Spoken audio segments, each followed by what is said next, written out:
Hello students, कैसे हैं आप सब। वेलकम है आपका हमारे channel accounts with AKB IFM में। आज की वीडियो में हमारा टॉपिक रहेगा रेजिडेंशियल स्टेटस। इनकम टैक्स के अंदर में रेजिडेंशियल स्टेटस क्या होता है। ये रेजिडेंशियल स्टेटस जो है हमारी इनकम टैक्स की जब हम रिटर्न फाइल करते हैं तो उसमें बहुत इंपॉर्टेंट रोल होता है, क्योंकि इसी के हिसाब से डिसाइड होता है कि जो भी रिटर्न भर रहा है एसएससी वो उसका रेजिडेंशियल स्टेटस क्या है। तो इसी के ऊपर आज हम बात करने वाले हैं। देखिए क्या होता है, रेजिडेंशियल स्टेटस जो है वो हमारा डिसाइड करता है कि कोई भी एक इंडिविजुअल है वो रेजिडेंट है, नॉन रेजिडेंट है या ऑर्डिनरी रेजिडेंट है। तो वो जो है स्टेटस की जिसकी कंडीशन होती है उसी के हिसाब से डिसाइड होता है। तो इसमें क्या है, जो रेजिडेंशियल स्टेटस एक इंडिविजुअल का है उसको दो पार्ट में डिवाइड किया हुआ है। एक होता है रेजिडेंट, एक होता है नॉन रेजिडेंट। अब इसके बाद आप देखेंगे जो रेजिडेंट है उसको भी आगे दो पार्ट में डिवाइड किया हुआ है, रेजिडेंट एंड ऑर्डिनरी रेजिडेंट, और सेकंड है resident but not ordinary resident. अब इसमें क्या फर्क होता है और इसके हिसाब से इसमें क्या कंडीशंस होती हैं उसके बारे में बताती हूँ मैं आपको। देखिए क्या है रेजिडेंट की जो कंडीशन है, कोई भी पर्सन इंडिविजुअल है अगर वो देखना चाहे कि मैं रेजिडेंट हूँ या नॉन रेजिडेंट हूँ तो उसको कंडीशन में क्या देखना है, जो इसमें जो ये दो कंडीशन होती है इनमें से आपको एक कंडीशन फुलफिल करना जरूरी है। फर्स्ट कंडीशन ये है कि कोई भी पर्सन इंडिविजुअल अगर वो देखना चाहे कि रेजिडेंट है तो वो लास्ट ईयर 182 डेज या उससे ज्यादा इंडिया में रहा हो, या फिर सेकंड कंडीशन है कि लास्ट ईयर 60 डेज और उससे पिछले जो 4 साल है, 60 डेज जो आपका लास्ट ईयर का उस प्रीवियस ईयर का उसको छोड़ के जो उससे पिछले 4 साल है उसमें जो है वो 365 डेज इंडिया में रहा हो। तो कोई भी पर्सन जो इन दोनों में से एक बेसिक कंडीशन फुलफिल करता है और साथ में दो ये एडिशनल कंडीशन है।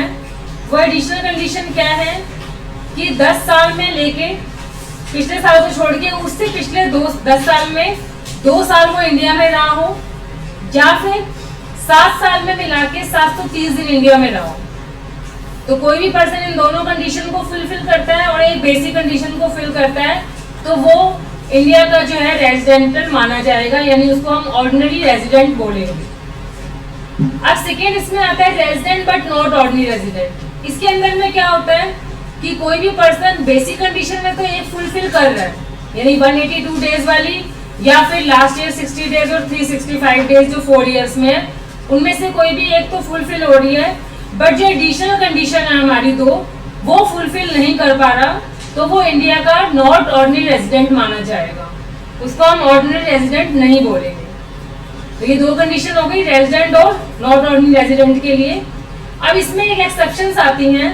क्या एक्सेप्शंस है कि ये जो बेसिक कंडीशन है जिसमें से हमें एक फुलफिल करनी है, अगर कोई भी इंडियन सिटीजन जॉब के लिए बाहर गया है इंडिया से, या फिर वो क्रू का मेंबर है, या फिर वो पर्सन जो है इंडियन ओरिजिन है कि उसके लिए आप विजिट करने के लिए इंडिया से में आया था या इंडिया के बाहर गया था, तो उसको जो दो बेसिक कंडीशन में से कोई एक की चॉइस नहीं है, उसके लिए कंपल्सरी है कि 182 डेज जो है इंडिया में रहना है, तभी वो रेजिडेंट कंडीशन के अंदर में आएगा।